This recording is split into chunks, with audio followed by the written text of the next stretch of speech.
Muy bien, vamos a continuar. Vamos a ver algunas imágenes antiguo testamentarias en el libro de Apocalipsis. Ustedes saben que el nombre de Dios, ¿cuál es el nombre de Dios revelado en el Antiguo Testamento? El tetragrammaton. Yahvé. Yahvé, ¿verdad? El nombre de Dios interpretado en el Antiguo Testamento es Yahvé.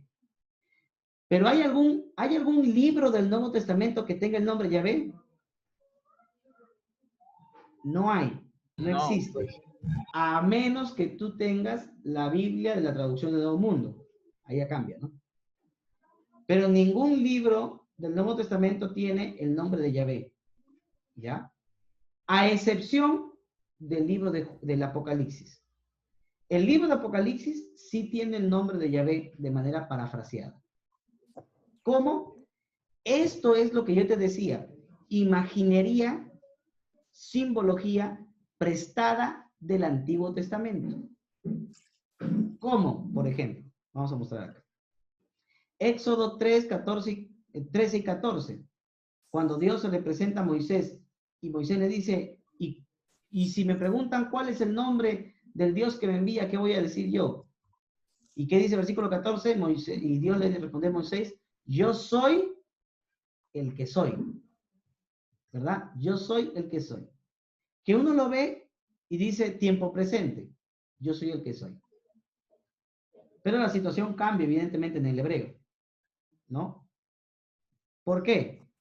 Porque en el hebreo es Ejie, Asher, Ejie. Ejie, Asher, Ejie. Que significa yo seré el que estaré. No significa yo soy el que soy. Significa yo seré el que estaré. Ahora, ¿cómo lo sabemos? Simple, porque la forma hayá del verbo ser en hebreo está antepuesta por la partícula imperfecto, o sea, es un imperfecto. Ahora, la realidad, ojo, la realidad en el idioma hebreo es que en el idioma hebreo los tiempos verbales son relativos. Un imperfecto no siempre va a ser futuro. Y un perfecto no siempre va a ser pasado.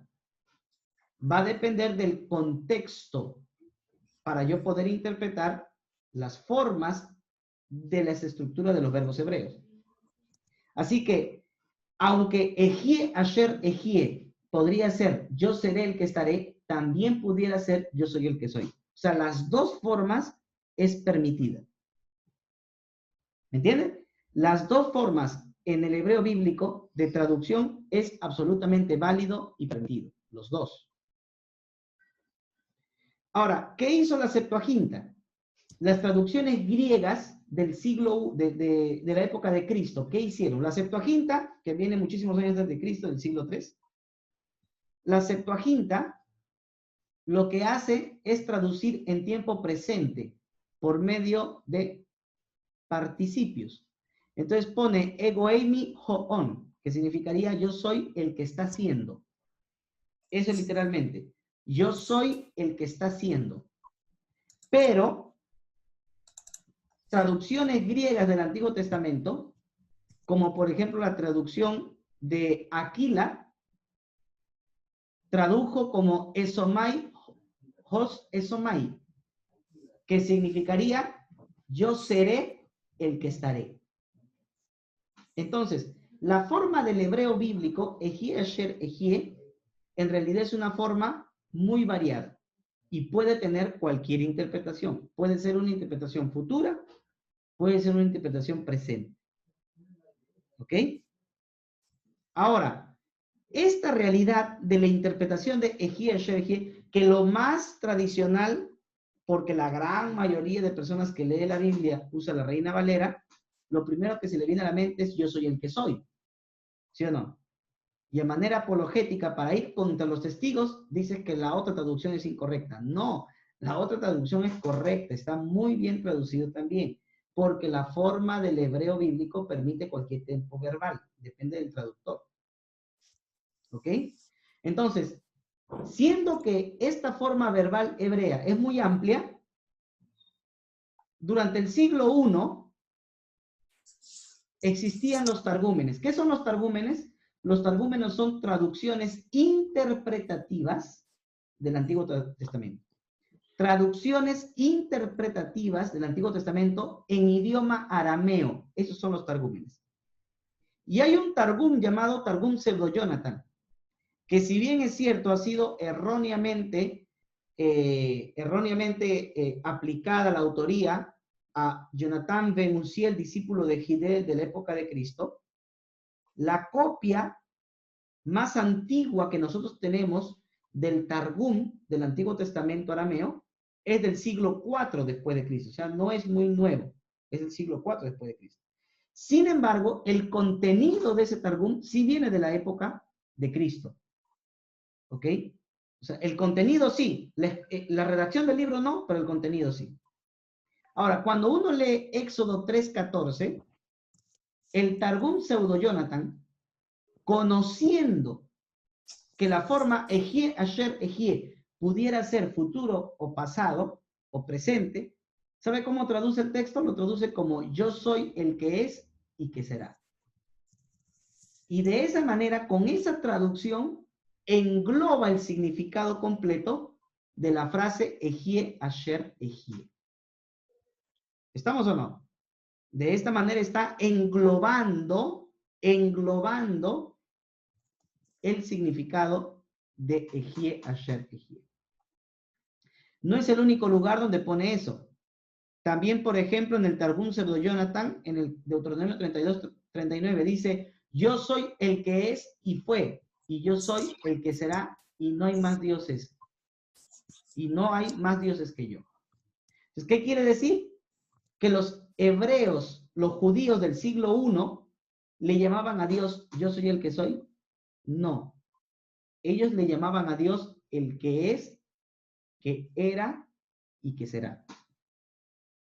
Así le llamaban ellos a Dios. No yo soy, sino el que es, que era y que será. Y esa traducción evidentemente abarcaba la eternidad de Dios. Entonces, los judíos de la época de Cristo veían a Yahvé, el Ejie Asher Ejie, lo veían como yo soy el que es y que será. Esa era la manera como ellos realmente veían. Ahora, esta perífrasis del nombre de Yahvé se encuentra en el libro de Apocalipsis. Se encuentra. Porque en Apocalipsis 1:4-6 habla acerca de la Trinidad y dice, Juan, a las 7 iglesias que están en Asia, gracia y paz a ustedes, indica quién manda el saludo. De el que es y que era y que ha de venir. ¿Quién es?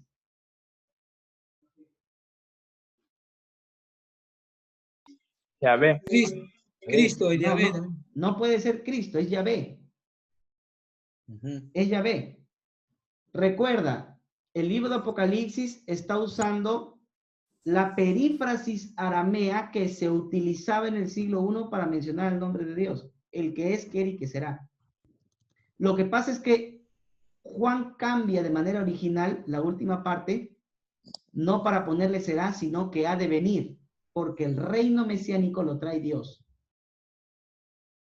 Entonces, la frase de parte de el que es, que era y que será, ¿quién es? Yahvé. Yahvé. Entonces, si hay un libro en el Nuevo Testamento que menciona el nombre de Dios, es Apocalipsis. De plano. Porque usa el nombre de Dios de manera perifrásica, como lo hacían los targúmenes en el siglo I. Ahora, ¿qué más pone? Y de los 7 espíritus que está delante de su trono. ¿Quiénes serán esos 7 espíritus? El Espíritu Santo. Es una manera séptuple de hablar del Espíritu Santo, ¿verdad? Y de Jesucristo el testigo fiel. Entonces, aquí en este versículo tenemos, o en estos versículos tenemos la Trinidad. La Trinidad. Tenemos a la Trinidad, al Padre, al Espíritu y al Hijo. ¿Ok? O por lo menos tenemos 3 personas, ¿verdad? 3 personas mencionadas dentro de el saludo apocalíptico. ¿Ya? Ahora, mire, esto es interesantísimo, hermano. Esto es muy interesante. Mire, en la Septuaginta, mire a lo que tiene que recurrir Juan. Por eso le digo, su tipo de escritura es muy tosca. Porque mire a lo que tiene que recurrir Juan. En la Septuaginta dice, ego eimi hoon. Hoon es el que es. Es un participio activo nominativo, que sería el que está haciendo. Realmente es el que está haciendo.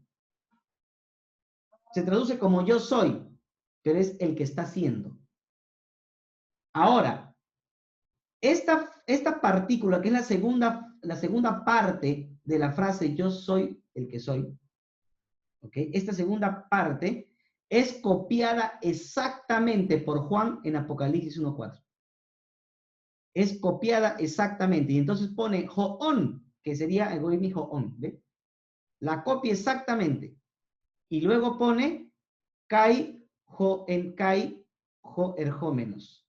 Ahora, esta construcción sintáctica en griego es una destrucción a la gramática. Esto no puede existir en una construcción griega. ¿Por qué? Te voy a explicar.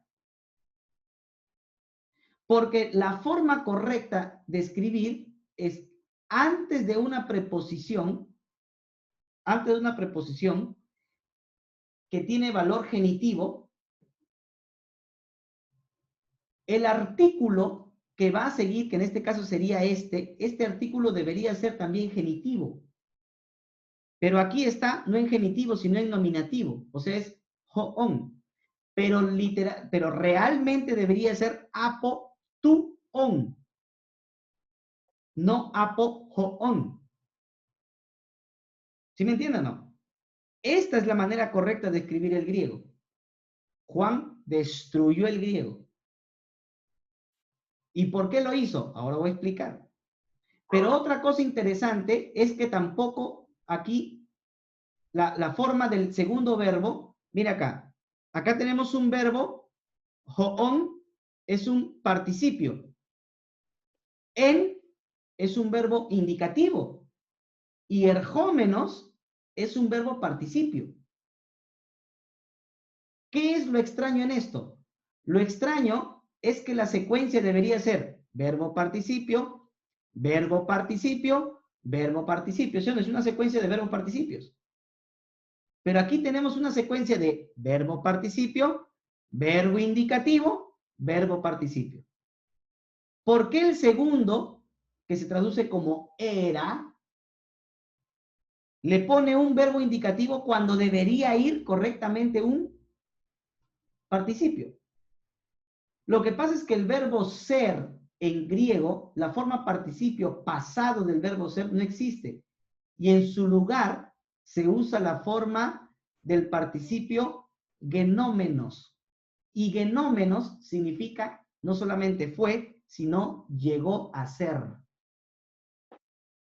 Entonces, como Juan no quería que se diera a entender que Dios llegó a ser en el pasado, entonces lo que hace es hacer su propia forma de traducción. Y entonces él cambia. Y entonces ya no pone tú, on, que debería ser la forma del artículo definido genitivo, y lo cambia por ho-on. ¿Y por qué le pone ho-on? Para que el que lo lea igualito que Éxodo 3:14. ¿Ve? Y no pone genómenos, porque significaría llegó a ser, sino que pone ho-en, que significa y fue. O sea, fue en el pasado, no llegó a ser, sino fue. ¿Sí me entienden o no? Entonces, ¿qué quiere decir? Que rompiendo todos los estándares de la gramática, Juan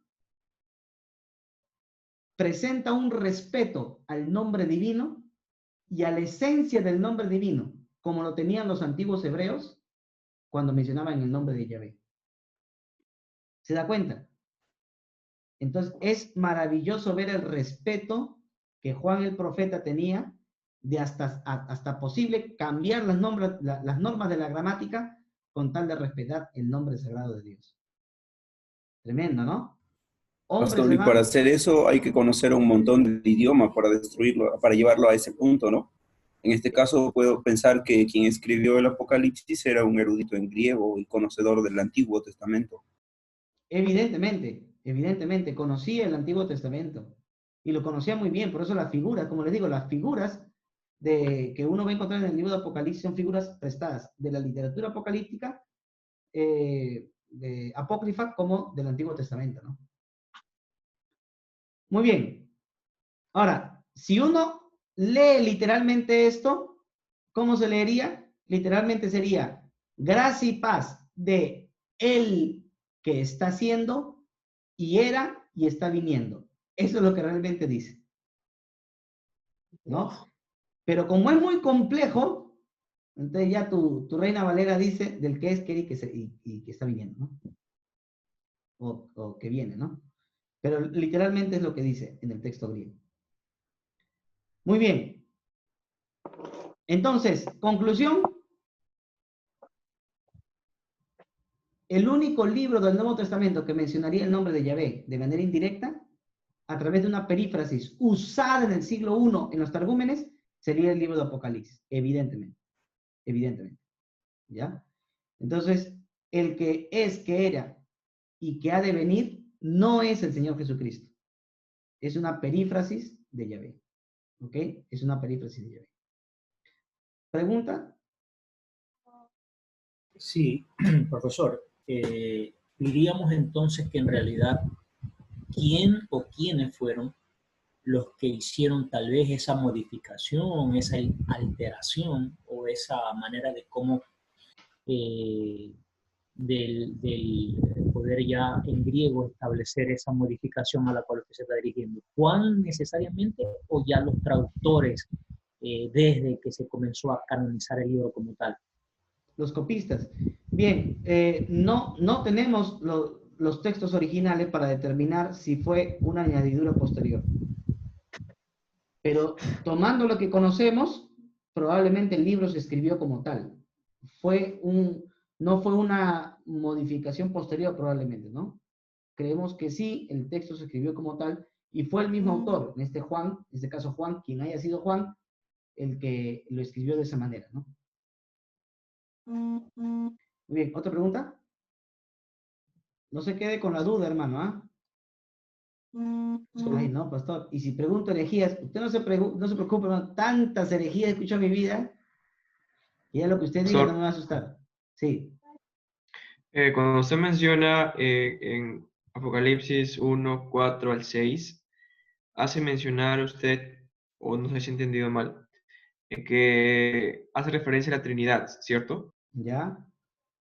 Ya, pero en aquel entonces, cuando el libro fue escrito, usted dice, como usted menciona, fue escrito con un sentido de que los miembros de la iglesia entendían el mensaje, pero en ese momento ellos no tenían definido el mensaje de la Trinidad. Entonces, este mensaje que está escrito aquí no estaría siendo entendido por ellos, o cómo sería la conclusión en este caso. Ya, los libros del Nuevo Testamento te dicen que hay tres personajes. Te dicen que hay un Padre, un Hijo y un Espíritu Santo. En ningún libro del Nuevo Testamento te dice que los tres son uno, ¿o sí? No, No. ningún libro te dice que los tres son uno.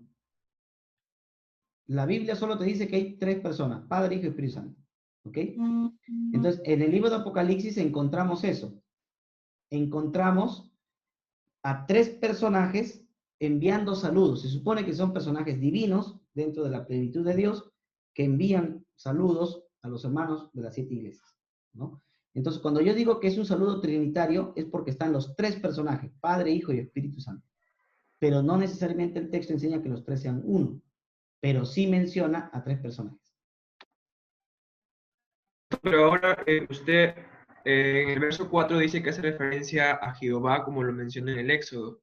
Ahora, el nombre de Jehová es el nombre en sí de la Trinidad de Dios, o sea, de tres personas en un solo Dios. Pero usted dice que directamente va al Padre, pero no está diciendo al Padre porque el Padre no tiene nombre. Ya, pero en este caso se aplicaría al Padre, ¿por qué? porque está hablando de 3 personajes. 2 de ellos ya son conocidos. O Jesucristo, sea, el por testigo deducción fiel. sería. Claro, Jesucristo, el testigo fiel, y los 7 espíritus que están delante de su trono, el Espíritu Santo.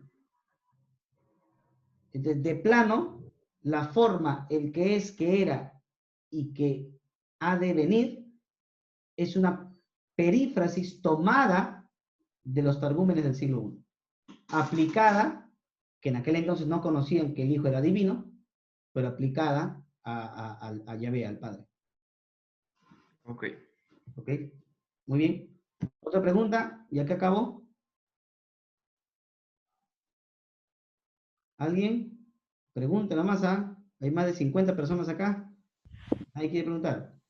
Sí, buenas noches. Soy José Bedregal. Pregunta, en el texto hace referencia a los 7 espíritus. ¿Por qué sacar la conclusión de que se refiere al Espíritu Santo como tal? Si ahí claramente señala a 7.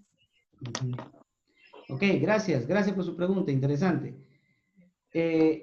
Lo que pasa es que los primeros cristianos, ¿ok? Los primeros cristianos siempre hacen mención de 3 personajes, ¿verdad? En todos sus escritos. Padre, Hijo y Espíritu Santo, ¿verdad? Ahora, ¿por qué el libro de Apocalipsis es el único de los libros que interpreta al Espíritu Santo de manera séptuple? Es que el libro es muy simbólico, ¿no? Es muy simbólico. Ahora, ¿por qué nosotros creemos que desde la época temprana de las iglesias cristianas ya se creía en 3 personajes? De repente no se creía que los 3 eran uno, pero sí se creían que habían 3 personajes, marcadamente distintos.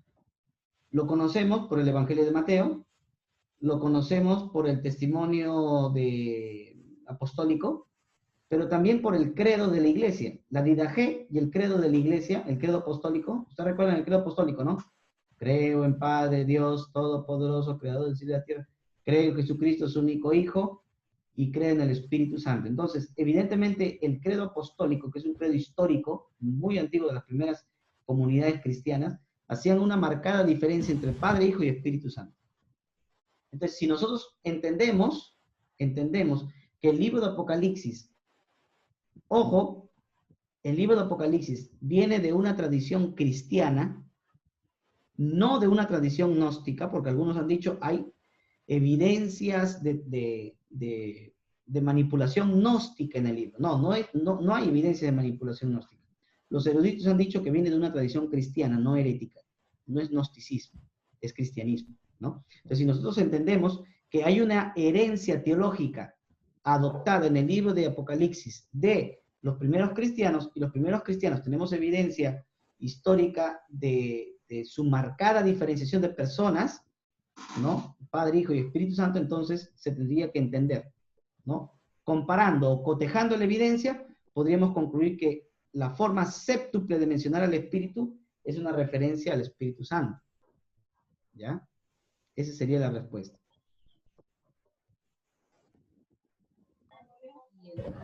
Una cosita más, por favor. Sí.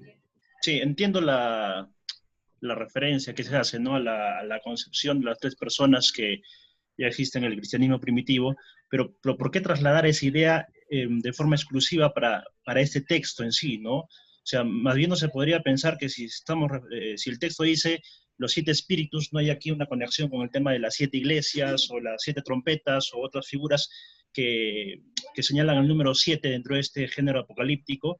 O sea, es decir, ¿se podría acaso pensar de que hay como una especie, en el lenguaje mismo del texto, ¿no?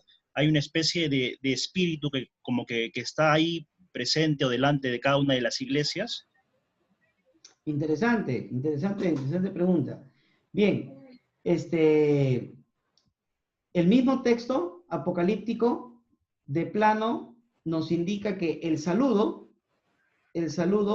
viene de parte de la divinidad, ¿no? Ahora, si nosotros consideramos que esos 7 espíritus podrían ser, por ejemplo, una forma simbólica de hablar de 7 iglesias, sería contradictorio con el saludo mismo, porque el saludo va dirigido a las 7 iglesias, ¿no? Es como si las mismas iglesias se saludaran a ellas, ¿no? O si es que los 7 espíritus representan los 7 ángeles de las iglesias, sería contradictorio porque es a ellos a quienes se les da el saludo, ¿no? Entonces, por la misma evidencia del libro, podría uno concluir que los 7 espíritus es una forma séptuple de hablar del Espíritu Santo. Como decir el Espíritu Santo en toda su plenitud, ¿no? En perfección, Claro. por así decirlo.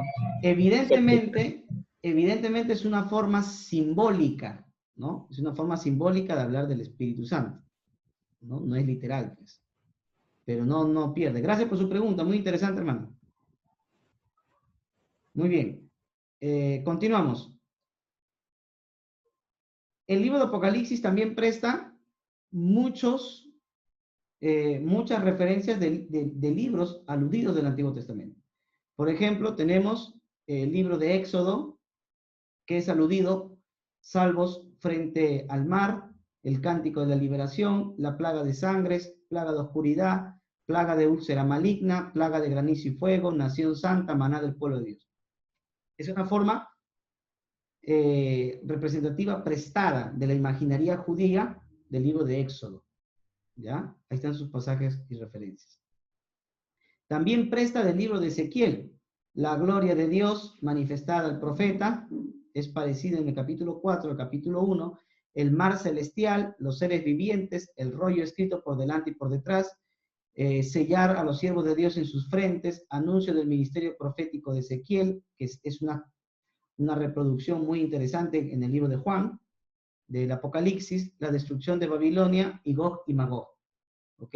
Son también temas tocados, pero transformados por la pluma juanina. ¿Ok? Es transformado por la pluma juanina. ¿Qué más encontramos acá? Libro de Salmos, libro de Daniel, libro de Zacarías, libro de Isaías, Génesis, Primera de Reyes, libro de Joel, libro de Job. Son todos los libros de los que hace alusión directa e indirectamente el libro de Apocalipsis. Así que, ¿qué quiere decir? Si yo quiero interpretar Apocalipsis, ¿qué necesito? Aprender Antiguo Testamento. No puedes interpretar Apocalipsis si no sabes Antiguo Testamento. Porque el Antiguo Testamento es aludido en un 90% del libro, directa e indirectamente, que si no conoces las figuras y las historias antiguo-testamentarias, Apocalipsis va a parecer muy complejo de interpretar. Entonces necesitamos interpretar en el contexto. ¿Ok? Muy bien. Inclusive se alude a un tipo de sistema levítico en el libro de Apocalipsis. Es un tipo de sistema levítico. ¿Cómo así? A ver. En Apocalipsis 1, 12 al 13, se ve a este personaje manifestado. Dice que estaba vestido de una ropa que le llegaba hasta los pies. Es una forma simbólica de hablar de Cristo como sumo sacerdote. Porque los sumos sacerdotes, recuerden ustedes, llevaban túnicas que llegaban hasta los pies para no descubrir su desnudez, ¿no? Dice Apocalipsis 4:5, y delante del trono ardían 7 lámparas de fuego, ¿ya? Estas 7 lámparas de fuego, o los 7 espíritus que se ven luego, ¿no? Nos hace recordar el candelabro de oro que estaba en el tabernáculo, la menorá, el candelabro de oro, que tenía 7 lámparas, ¿ya? Entonces, evidentemente estamos viendo imaginería judía, estamos viendo simbología judía en el libro de Apocalipsis. Si yo lo interpretara de manera literal, yo creería que Dios tiene 7 focos delante de su trono, ¿sí o no? Y focos de LED, porque ahora cuesta menos. Pero no, pues hermano, no está hablando de eso. Está hablando de una imaginería judía, simbología judía. Cuando habla de los 7 lámparas de fuego que ardían delante de él, está refiriéndose a este tipo de lámpara que era usual en el tabernáculo y en el templo. ¿Ok? Y delante del trono... ¿Me escuchas? Sí, al final le dejo la pregunta, hermano, si no, no acabo acá. Amén, amén. Dice, y delante del trono había como un mar de vidrio semejante al cristal. Mar de vidrio semejante al cristal. Esto nos recuerda, o sea, delante del trono de Dios hay que 7 lámparas, o sea, un candelabro. Candelabro de oro como había en el tabernáculo. Pero delante del trono también había un mar de vidrio, un mar de cristal, ¿verdad? Y eso nos recuerda al lavacro de bronce que había en el templo de Salomón, que es llamado mar de bronce. ¿Se da cuenta, no? Es llamado mar de bronce en el libro de Primera Reyes 7, 23, 25. Entonces, evidentemente, el escritor del libro de Apocalipsis lo que está haciendo es traer, o sea, como él es transportado al cielo de Dios, él contempla el cielo de Dios como un gran tabernáculo. Y en ese gran tabernáculo ve la menorá y ve el lavacro de bronce, que había tanto en el templo como en el tabernáculo. Él lo ve. Y así trata de, entonces extrae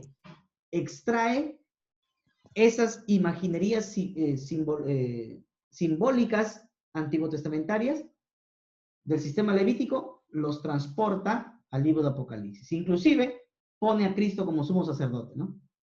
Entonces, ¿qué dice? ¿Cómo se contemplaría esa visión? O sea, en la imaginería de Juan, Juan ve a Dios en el lugar santísimo y delante de él querubines, adelante y alrededor, que serían los 4 seres vivientes, ¿no? Serían los querubines que hay alrededor del trono, ¿ya? ¿Y qué más ve Juan? Juan además está viendo el candelabro de 7 brazos delante del trono de Dios. Y ve que delante del trono hay un mar de vidrio de cristal que sería el lavacro. Sería el lavacro, ¿no? Entonces, esa es la imaginería que está viendo Juan del Antiguo Testamento. Es más, por ejemplo, en Apocalipsis 8, 3 y 4, ve a un ángel que se para ante el altar. ¿Qué altar? Altar del incienso, con un incensario de oro. ¿Ve? Y esto nos habla de un sistema levítico. Se ve a ángeles ministrando en el cielo un altar de oro con un incensario, ¿no? ¿Es o no es imaginería judía? Evidentemente, está reproduciendo un culto levítico. ¿Qué más ve? Apocalipsis 9:3. Dice que oyó entre los 4 cuernos del altar de oro que estaba delante de Dios. Delante de Dios, ¿qué dice Juan? Hay un altar de oro de 4 cuernos. Eso alude al altar de oro de 4 cuernos que estaba en el tabernáculo, ¿no? En el tabernáculo o en el templo. Dice Apocalipsis 11:19, y el templo de Dios fue abierto en el cielo y el arca de su pacto se veía en el cielo. ¿Qué? ¿Hay un arca del pacto en el cielo? Juan lo describe así, ¿verdad? Juan, en su imaginería apocalíptica, describe un arca del pacto en el cielo. ¿Ok? ¿Qué más? Apocalipsis 9:6. Cuando abrió el 5º sello, vi bajo el altar las almas de los que habían sido muertos por causa de la palabra de Dios y por el testimonio que tenían. Es el mismo altar de 4 cuernos, ahora ve debajo del altar celestial a las almas pidiendo al Señor, ¿no? ¿Y por qué este altar? Porque es el altar del sacrificio. El altar del sacrificio que había en el tabernáculo y en el templo. Dice, y miré y vi, Apocalipsis 5:6, que en medio del trono y de los 4 seres vivientes y en medio de los ancianos estaba en pie un cordero como inmolado, que tenía 7 cuernos. ¿Qué es un cordero inmolado? Un cordero que le han cortado el cuello. Y eso también es imaginería judía del culto levítico, porque nos hace recordar al cordero pascual, o nos hace recordar a los corderos que eran sacrificados todos los días en el tabernáculo y en el templo, ¿no? Que tenían sus horarios de sacrificio. Entonces, para entender el libro de Apocalipsis, es necesario que el intérprete conozca toda la simbología aludida del Antiguo Testamento en el libro, para comprender claramente el mensaje del libro. ¿Me entienden o no? Si yo no conociera lo que es el candelabro, si yo no conociera lo que es el tabernáculo, si yo no conociera lo que es el altar de bronce, el altar del incienso, los 4 cuernos del altar, si yo no conozco eso y me voy a interpretar Apocalipsis, no vas a entender la simbología apocalíptica. ¿Estamos o no?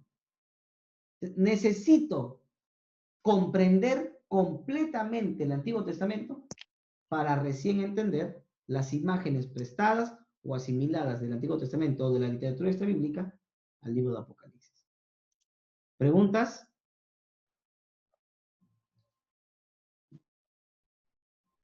Pastor, una pregunta. Sí. ¿El mensaje del Apocalipsis es un mensaje dado para todos o solamente para las 7 iglesias? Ya, el libro de Apocalipsis es un mensaje dado directamente a las 7 iglesias. Pero como mensaje esperanzador y alentador, por eso dice, bienaventurados los que lean y los que oyen.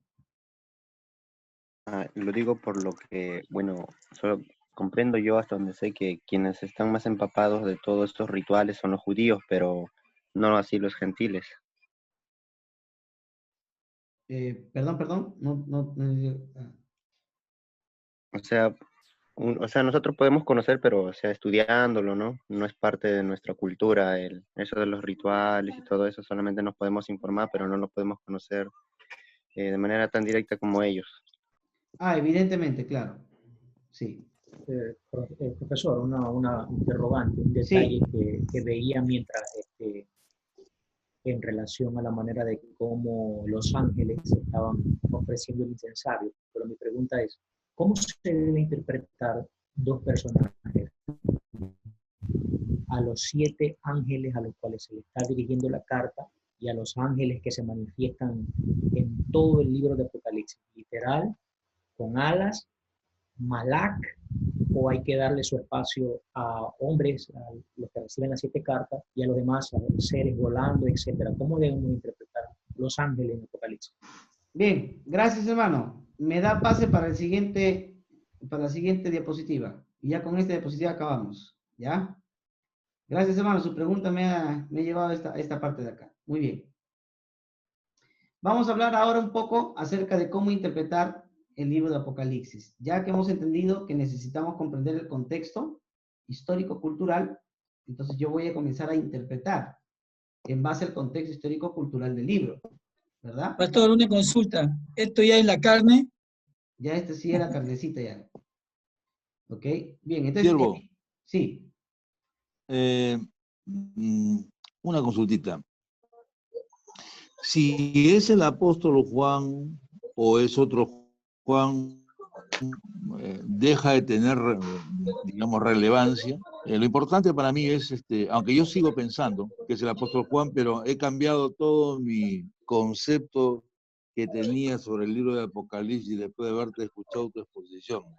Pregunta es la siguiente.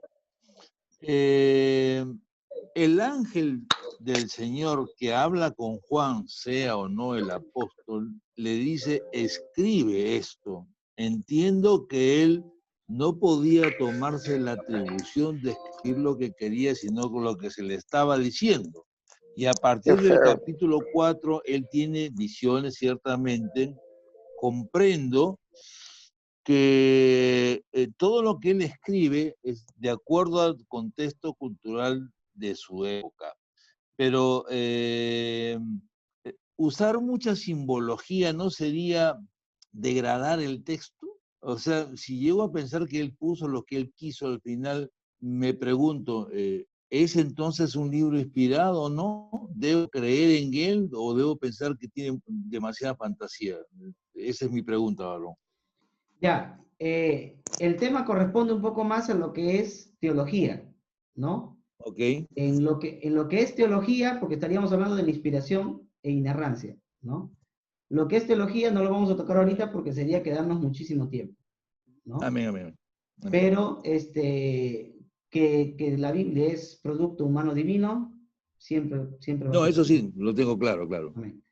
Bien, pero sí, ya luego me da una llamada y conversamos, hermano, para aclarar un poco más el tema. Si no, nos quedamos en teología y amén. No avanzamos más. Muy bien. Entonces, ¿qué No necesito te yo? preocupes, sí, no. ¿Qué necesito yo? Interpretar el libro dentro del contexto histórico-cultural, ¿verdad? Antiguo testamentario. Y de la literatura extrabíblica. Por ejemplo, el ángel de Yahvé. Ustedes saben que el ángel de Yahvé, dentro de la teología, es muy hablado.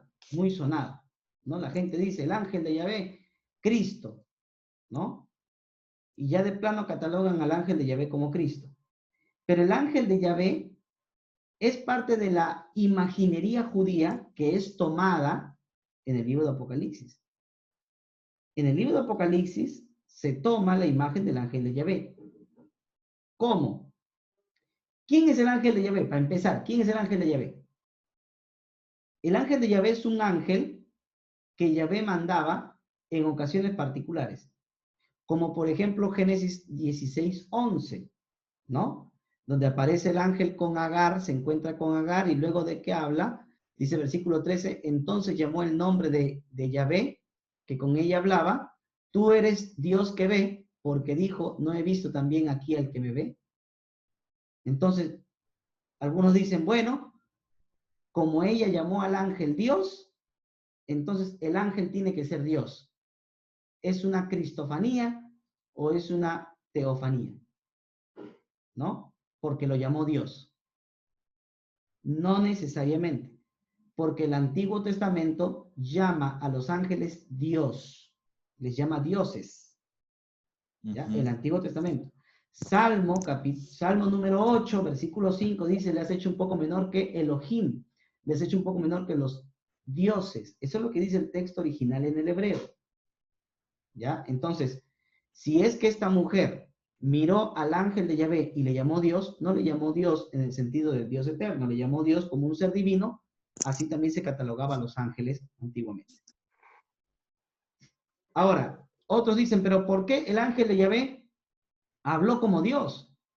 Y el ángel de Yahvé subió de Gilgal a Boquín y dijo, yo los saqué de Egipto y los introduje en la tierra de la cual había jurado a vuestros padres diciendo, no invalidaré jamás mi pacto con vosotros. ¿Ya cómo el ángel de Yahvé entonces habla como si fuera Yahvé? ¿Por qué? Acá te voy a poner lo que dice Alfonso Ropero. Dice, según las costumbres antiguas y el modo de expresión semítico, el ángel, en tanto que el mensajero del Altísimo, habla y actúa en primera persona, interpretando y traduciendo para el hombre la voluntad divina. Era habitual que los mensajeros orientales, para comunicar el mensaje de su Señor, lo aprendieran de memoria y repitieran en primera persona en nombre de quien les había enviado. En consecuencia, y sin excluir ulteriores interpretaciones, el ángel de Yahvé es básicamente el especial mensajero de Dios que habla en su nombre. ¿Estamos o no? O sea, ¿quién es el ángel de Yahvé? Un ángel que Yahvé manda. Punto. Es simplemente un ángel. ¿Y por qué habla como Yahvé? Porque tenía que aprenderse lo que Yahvé iba a decir. Él no hablaba en su propio nombre. Los mensajeros antiguos no hablaban en tercera persona, hablaban en primera persona. Porque eran enviados por determinada persona. Entonces, el ángel de Yahvé, si habla como Yahvé o es reconocido como Dios, que en este caso Dios es Elohim, que se refiere al Dios verdadero, pero también es un término aplicado a los ángeles, nos encontramos que el ángel de Jehová no es una cristofanía ni es una teofanía. El ángel de Jehová simplemente es un ángel enviado por Dios. Punto. Es un ángel enviado por Dios para dar un mensaje. ¿Ok? Ahora, de aquí viene la interpretación del libro de Apocalipsis. Porque si yo he comprendido correctamente, ojo, si yo he comprendido correctamente que en el Antiguo Testamento el ángel de Yahvé es un ángel representante de Yahvé, que habla como Yahvé y que es reconocido como Yahvé, pero es un representante de él, en el libro de Apocalipsis tenemos el ángel de Jesús.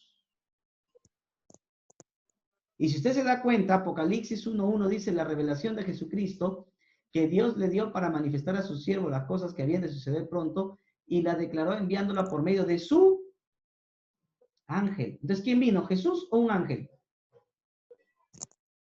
El ángel. El ángel. Claro. Ese es evidente, el ángel.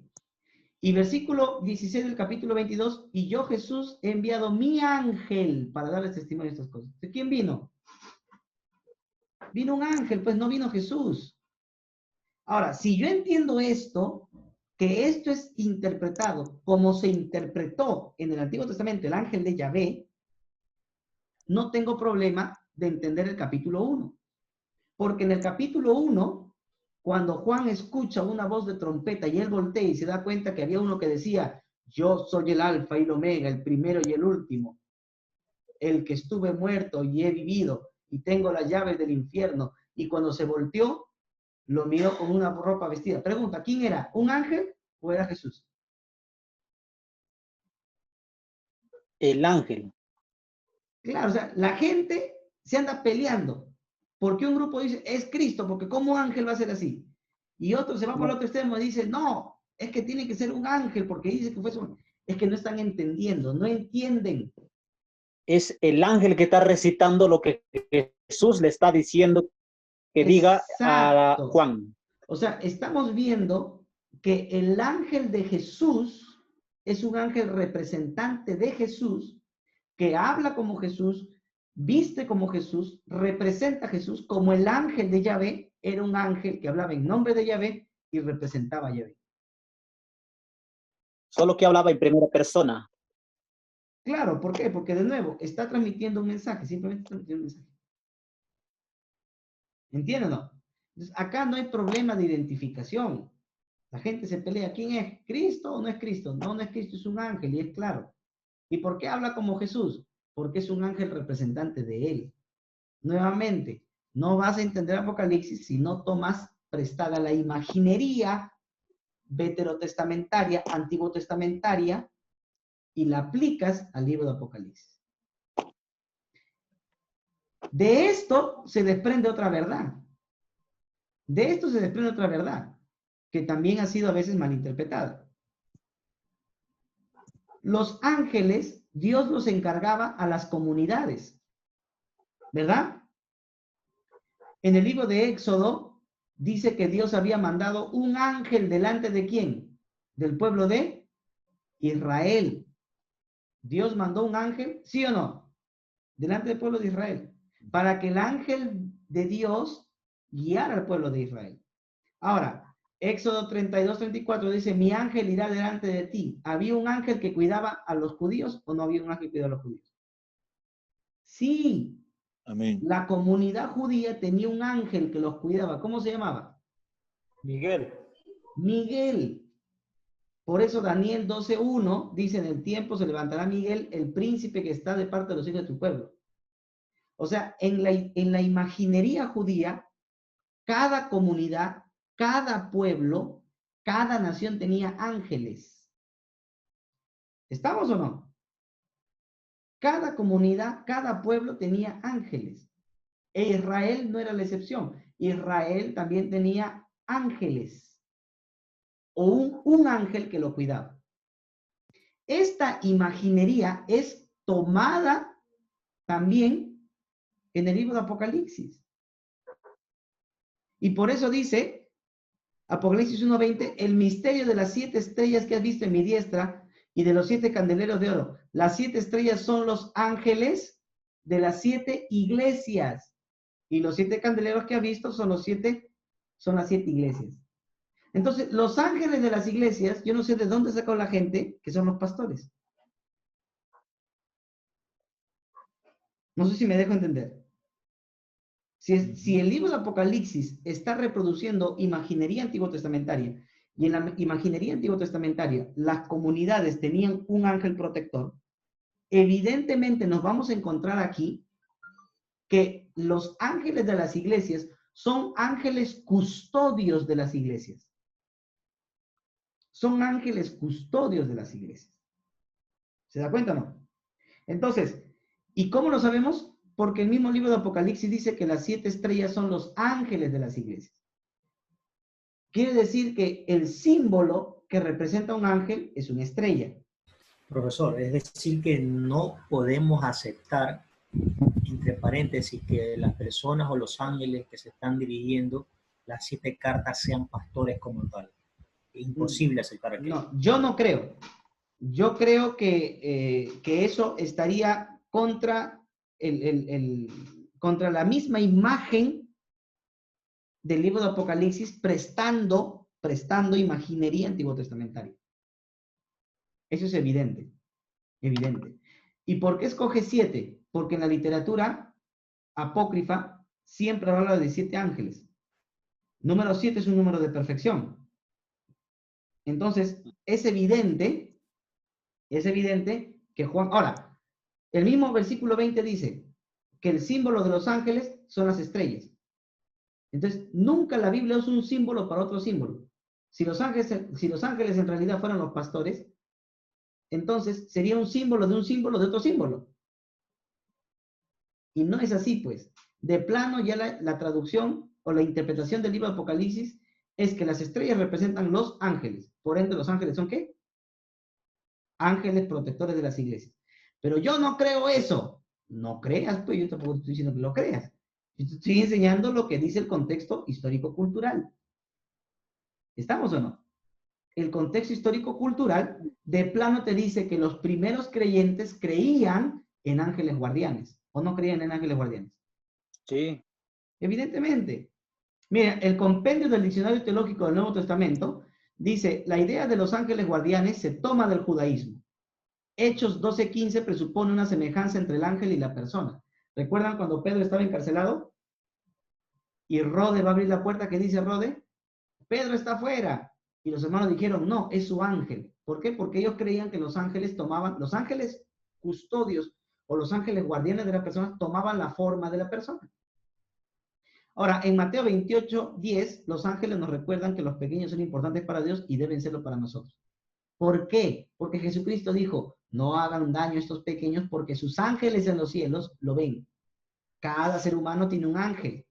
La referencia de 1 Corintios 11:10 podría ser a los deseos eróticos de los ángeles, pero más probablemente es al decoro que ellos requieren.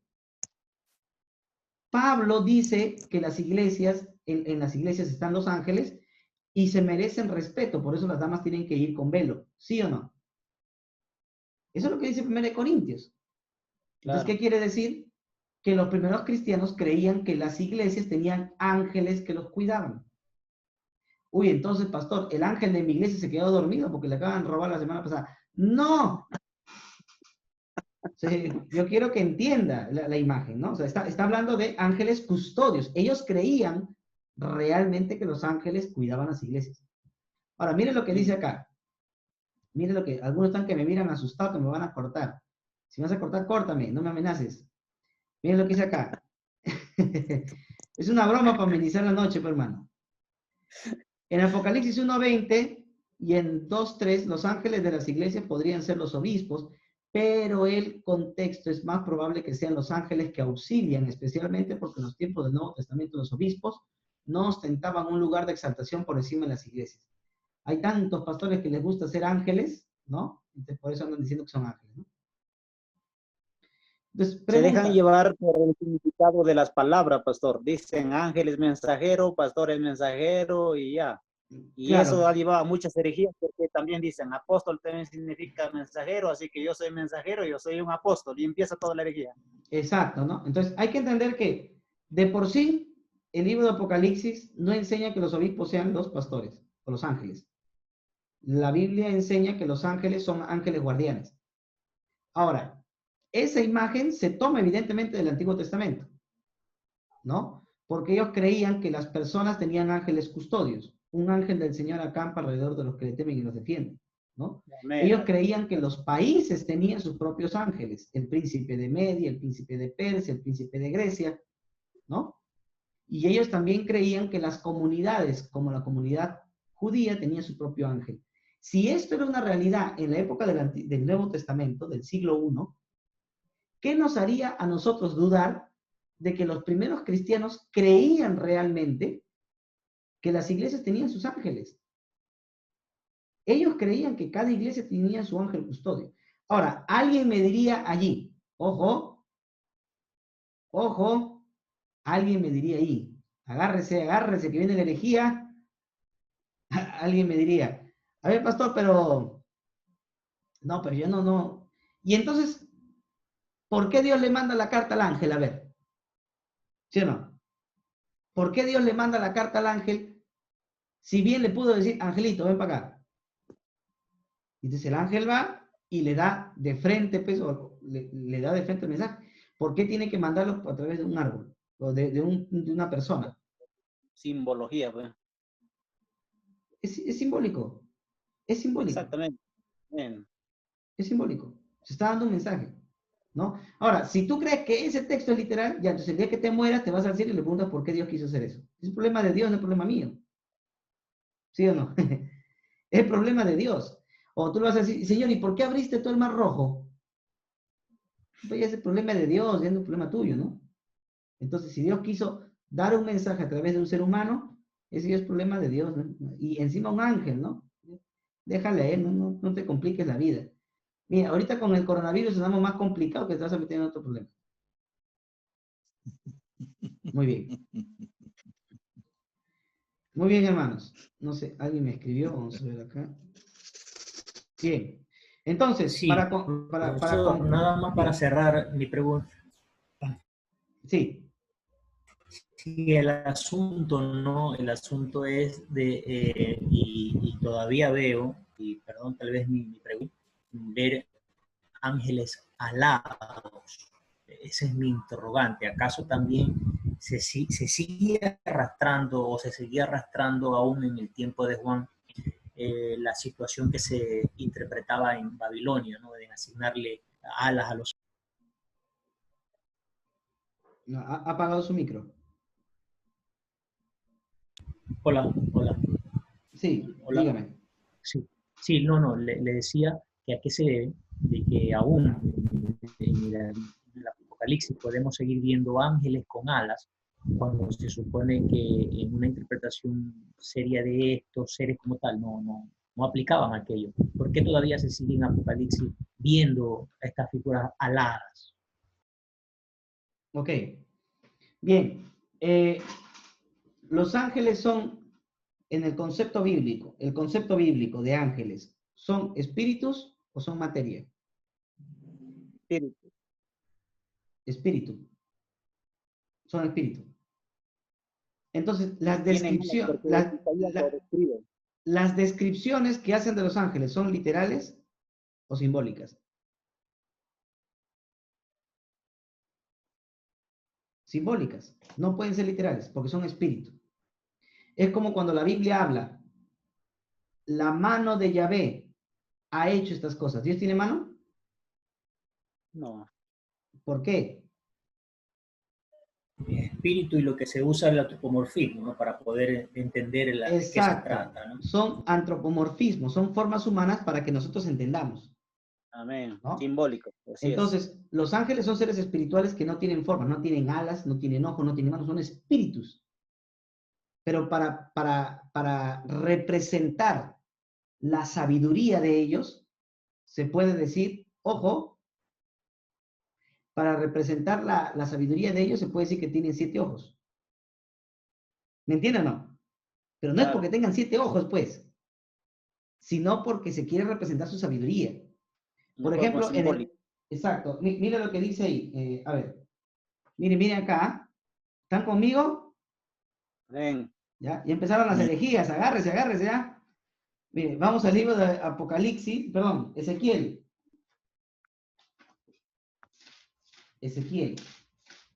Por eso les digo, este tema tiene que ser tratado. No sé si nos va a alcanzar tiempo de todo lo que queremos ver, hermano. O le sigo nomás. Dígalo nomás, por favor. ¿Qué dirá lo demás? ¿Qué dirán los demás? Ya la bendición para los que se quedan, ¿ves? Mire, en el libro de Ezequiel, cuando habla acerca de estos seres, ¿ok? Dice, Ezequiel 1:4. Y miré, y he aquí venía del norte un viento tempestuoso, y una gran nube con un fuego envolvente alrededor de un resplandor, y en medio del fuego algo que parecía como bronce refulgente. Y en medio de ella la figura de 4 seres vivientes. Y esta era su apariencia. Había en ellos semejanza de hombre, lo que daría a indicar que serían, digamos, inteligentes, ¿no? Hay que entender la simbología, ¿no? Y cada uno tenía 4 caras y 4 alas. Y los pies de ellos eran derechos y la planta de sus pies como planta de pie de becerro. Total. Y dice, y centellaban a manera de bronce muy bruñido. Debajo de sus alas y sus 4 lados tenían manos de hombre, sus caras y sus alas, etcétera, etcétera, etcétera. ¿Verdad? Entonces, ¿qué encontramos acá? Encontramos una descripción gráfica, pero no literal, pues, no es literal. Ahora, evidentemente, lo que se está buscando es que la persona que está leyendo entienda la forma simbólica de hablar de seres espirituales. Los seres espirituales no tienen forma. Entonces, cuando uno entra, o cuando los profetas entraban a un ambiente espiritual, ¿me entiende? Ellos trataban de representar lo máximo que podían con figuras, o con metáforas, o con simbología. Para entenderlo nosotros. Para entenderlo. Un ejemplo más. Isaías 6, esto te quería mostrar. Mira, dice Isaías 6, versículo 2. Por encima de él había serafines, cada uno tenía ¿qué? 6 alas. Con 2 cubrían sus rostros, con 2 cubrían sus pies y con 2 volaban. ¿Qué entiendes tú? Que tiene 6 alas. Claro. Claro, ¿no?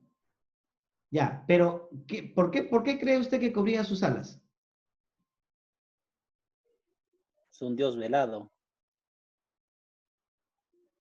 Un Dios velado. Está hablando de serafines. ¿Sabe por qué dice que con 2 cubrían sus alas?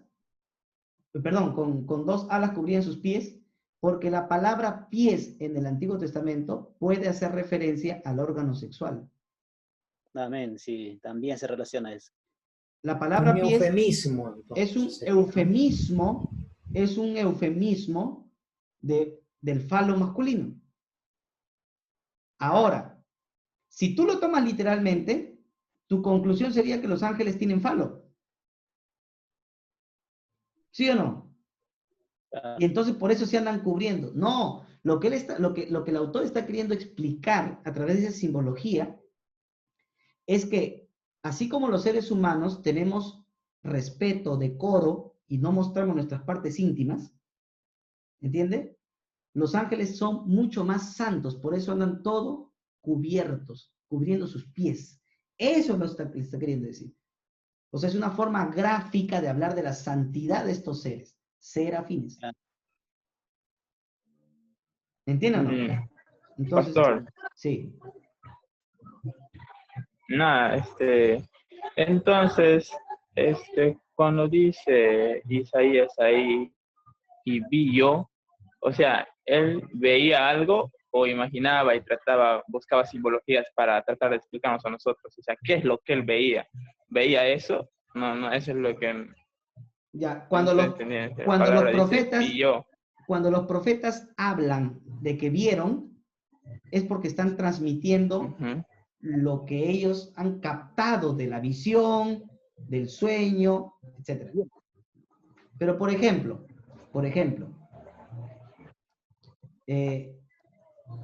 ¿tú crees que realmente hay un trono en el cielo?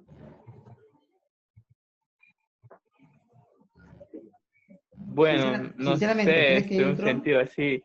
Acá dice, vi al Señor sentado sobre un trono, ¿no? Dice ahí. ¿Por qué? Que De nuevo, vaya a saber, yo no sé exactamente. Imaginería simbólica. Ojo, ¿quién se sienta sobre un trono? Un rey. ¿Sí o no? Un rey. Obviamente. Entonces, para hablar de la soberanía de Dios, para que el autor hable de un Dios soberano, tiene que poner a un Dios que sentado en su trono. Pero el mismo Salomón, cuando habla de la densidad de Dios, él dice que los cielos de los cielos no lo pueden contener. Amén, así es. Si los cielos de los cielos no pueden contener a un ser espiritual, ¿cómo haces para sentar a Dios? Exactamente. ¿Me entiendes o no? Es imposible que Dios se siente, porque Él está en todo. Medio panteísta. No, me refiero que su presencia llena todo, pues, o sea, es un ser espiritual. como espíritu. O sea, nosotros no lo entendemos porque nosotros somos materia. Como materia, nosotros ocupamos un lugar en el espacio. Dios no es afectado ni por materia, ni por espacio, ni por tiempo.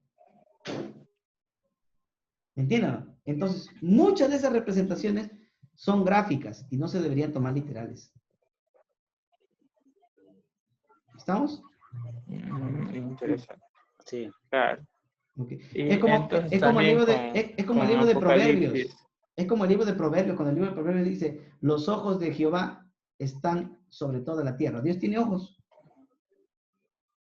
No es simbólico. Evidentemente Sí, él simbólico. está viendo todo. Claro, o sea, para decir que Dios todo lo observa, hablamos de los ojos de Dios. Pero no es que Dios tenga ojos, pues, porque acaso tiene retina, tiene orificios No, oculares. No, pues. Ya, pastor, pero entonces en Apocalipsis también menciona a las almas de los decapitados. ¿Qué es lo que ve? Él ve, Esas son las almas en Apocalipsis. ya, claro, él es, Y ya, si hiciera en espíritu, ¿cómo sabía que estaban decapitados? no, Eso no es necesario. exacto, él lo que ve en la visión es que hay personas que están muriendo, ¿verdad? Hay personas que están muriendo y Ujú. esas personas que están muriendo están esperando la resurrección. ¿Cómo lo sabemos? Porque el mismo libro de Apocalipsis, capítulo 20, dice de que luego los ve resucitados. A esos decapitados los ve resucitados. ¿Ok? Entonces, cuando él dice que él ve esas almas de los que habían sido decapitados, no los ve como el hombre sin cabeza, ¿ve? No ve almas sin cabeza por ahí caminando. No. Lo que él está queriendo transmitir es que los que mueren están esperando en el cielo la resurrección. Ese es el mensaje central. amén, sí. Lo que no puedes hacer es interpretar literalmente todo el texto. Amén, amén. No sé si me dejan entender. Ya, Dios. ¿Sí? Y de los muertos son los que han muerto, algunos decapitados, o de diferentes maneras que él está viendo cómo mueren. Claro, evidentemente, cuando la Biblia habla, por ejemplo, del cordero que tiene siete cuernos y 7 ojos, tú no vas a llegar al cielo. Uy, ¿dónde está el cordero con 7 ojos? ¿Ah? No, pues. No, pues. Claro. Obviamente eso no. Evidentemente, ¿no? O cuando la Biblia habla de 4 seres vivientes. Uy, ¿dónde están esos? Son feos, ¿ah? No, pues. Claro, evidentemente estamos frente a un libro que tiene que interpretarse dentro de su propio contexto. Dentro de su propio contexto, y en este caso hay mucha imaginería. ¿Por qué? Porque estamos hablando de cosas espirituales. Las cosas espirituales no se ven, ¿verdad? Es como cuando queremos describir a Satanás. Descríbeme a Satanás. ¿Cómo es Satanás? Rojo, cachudo y con cola. No, pues. No es así. ¿Sí o no? No es así. Es un ente espiritual. Amén, sí. Pero si queremos Pero ¿cómo se, representarlo, si queremos pero ¿cómo se manifiestan, representarlo, siervo? ¿perdón? ¿Cómo se manifiestan a los seres, cómo se manifiestan los ángeles, por ejemplo, a los seres humanos? ¿De qué forma se manifiestan? Ya, algunas veces han tomado forma humana, como en el libro de Génesis, que eran humanos que se comunicaron con Abraham y que cuando llegaron a Sodoma, la gente no los hospedó, quiso abusar de ellos, ¿verdad? Porque no los vieron con alas, pues. No, claro, eso entiendo. Pero, o sea, tienen esa facultad, son espíritus, pero se pueden, o sea, pueden tomar una imagen humana y son corpóreos también, ¿no es cierto? O sea, pueden comer, beber, hacer todo eso. Si ellos se materializan, pudieran hacerlo, claro. Pero cuando entran a la esfera espiritual, son espíritus, no tienen cara, rostro. O sea, no, hay que entender que lo espiritual no ocupa un lugar en el espacio. Entonces, no puede ser medido por tiempo, por espacio, ni por materia. No puede. Entonces, cuando los profetas son llevados a mirar cosas espirituales, ven muchas cosas que tratan de describirlo con expresiones, ¿ve? Pero que no son expresiones literales, pues. Tienen su propio contexto. ¿Entiende? Dice, ay, pastor, me destruyó toda mi infancia. Así también se destruyó la mía. Así también se destruyó la mía cuando yo, antes de leer y estudiar la Biblia, pero es la realidad. O sea que no vamos a llegar a conocer bien cómo son esas cosas. El día que te mueras, me das una llamada y me avisas cómo es arriba. ¿Ya? Simbólicamente. Simbólicamente. Me lo manda simbólicamente para quedarme en la duda. Entonces, eso es lo que tenemos que enseñar, hermanos. Cuando hablamos de angelología, que por si acaso acá viene el Cherry, voy a enseñar angelología en la Facultad Teológica. ¿Ok? Voy a enseñar angelología, voy a enseñar amarteología y un poco de la doctrina de la creación. Va a estar muy interesante. Si alguien quiere, ya sabe, escríbeme al WhatsApp. Estoy interesado en el curso de doctrina o de teología. Y vamos a analizar angelología, todos estos aspectos de los ángeles, que están muy interesantes, hermano, muy interesantes, ¿no? Entonces, termino. Entonces, la literatura extrabíblica también nos permite a nosotros entender el contexto. En Tobías 12:15 se habla de 7 ángeles que están siempre presentes y tienen entrada a la gloria del Señor, ¿ya? Y en el libro de Primera de Enoc 20:1-18, aquí los nombres de los santos ángeles que vigilan Uriel, son 7 ángeles. Por ejemplo, a ver, por ejemplo, cuando la Biblia habla de Cristo viniendo sentado sobre un caballo. ¿Estamos? Cristo viniendo sentado sobre un caballo. Y nosotros en caballos. ¿Qué? ¿Hay caballos en el cielo? ¿Hay hipódromo?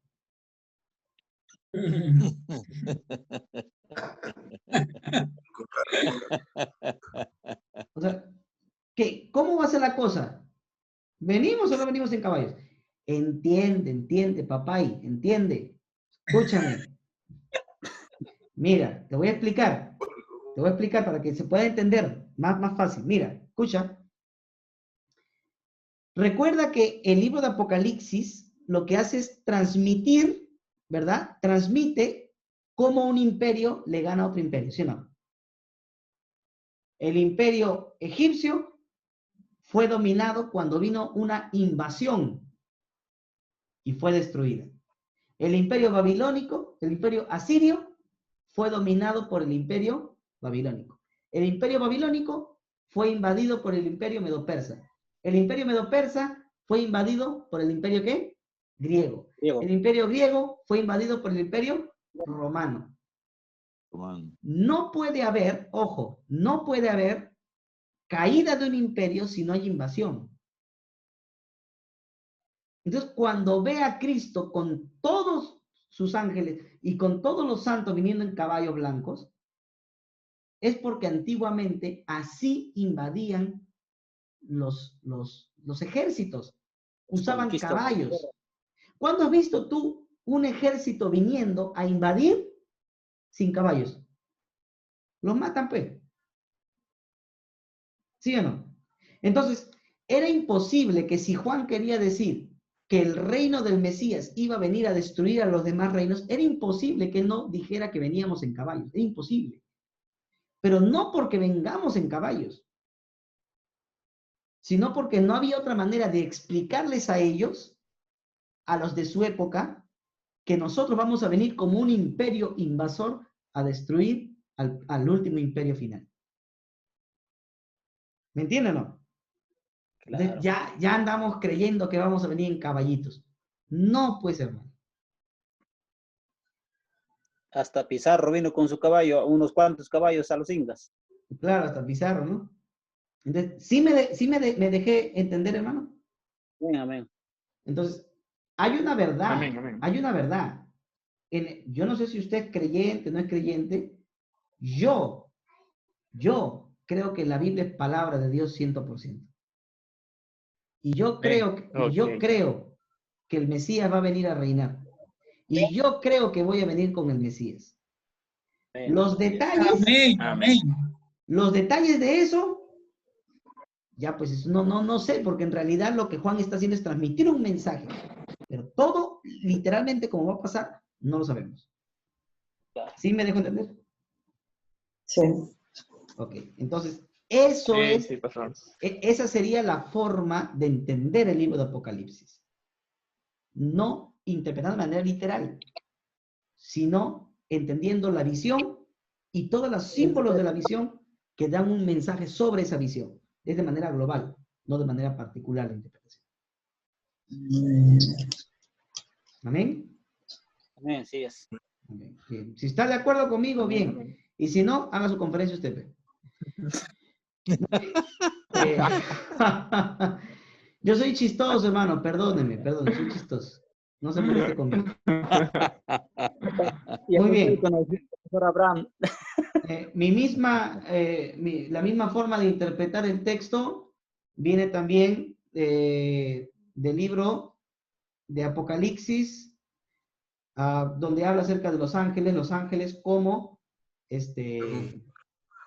los ángeles como, ay Señor, como ángeles custodios y no como, como ángeles custodios, sino como pastores, ¿ok? Esa misma postura viene de parte del libro de Apocalipsis, ¿ok? Muy bien, de Craig Skinner. Esta misma postura también viene, en algunos conocerán este librito, se llama Comentario Bíblico Mundo Hispano. En el libro de Apocalipsis también cree lo mismo, que no son los pastores, sino son los ángeles custodios, ¿no? Parece que Pentecost, Schaffer también dicen lo mismo. Ya, no lo he corroborado, probablemente sí. A mi parecer creo que sí. ¿Ya? Entonces ya no soy un hereje, somos varios. Bien. Muy bien. La gran invasión militar. Yo quiero ver, no sé si me tomará mucho tiempo, pero quiero acabar esto con esta parte que me parece muy interesante. Luego de esto, luego de este análisis, yo creo que ya va a quedar muy claro